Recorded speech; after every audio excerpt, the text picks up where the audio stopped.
This is Tales of the Turtle Man Tuesday, Part 3 of Death Stalks the Trapper.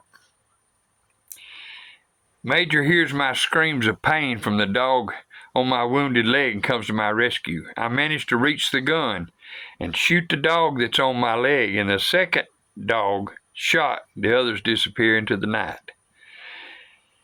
Major came out in better shape than I did, with only a couple of bloody places on his face. His thick hair, loose skin protected him well.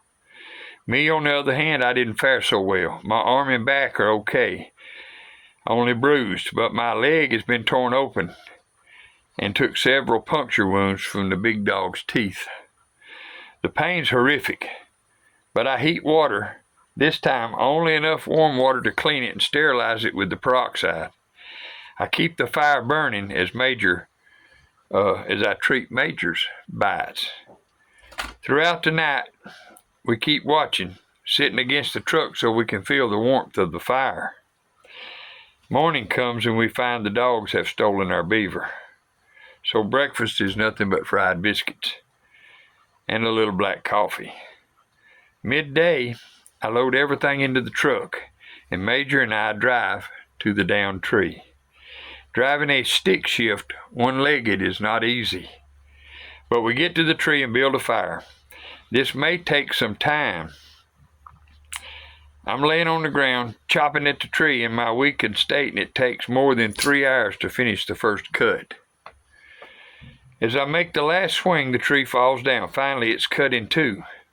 I'm worn out, hungry, and in pain, and at the end of my rope. I'm mentally drained, physically drained. I lay on the edge of the creek near this fallen tree.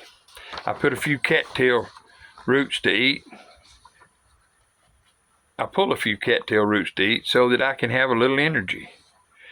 Major, old boy, all I've got's a biscuit. Unless you can hunt and shoot us something, buddy, we're on meager stuff. We eat our tiny meal and sleep for a couple of hours. After I rest, I check my leg, and I can smell the infection. The wound is laying wide open. I wished I had sewn it the first day, but it's too late. I seen the doctor trim on my leg once when I cut it with a chainsaw, and he cut away any uneven skin so that he could sew.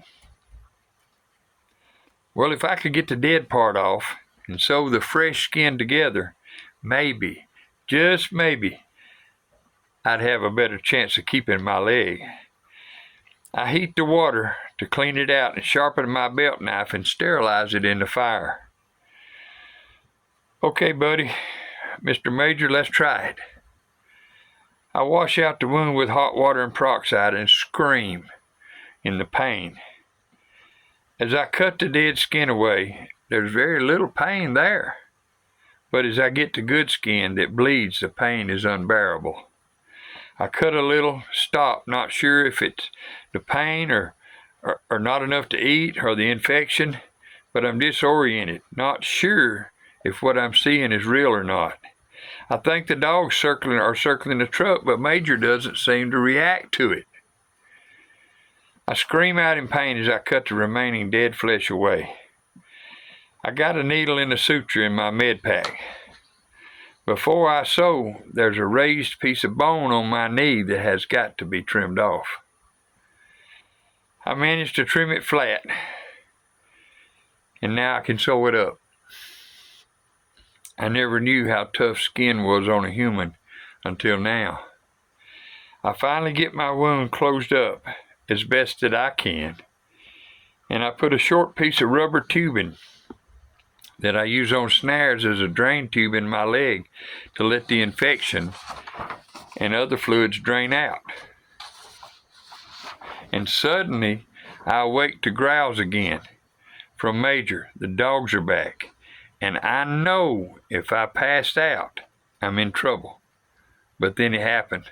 I don't know what happened. Whether I passed out from pain or total exhaustion, either way, danger is in my camp again.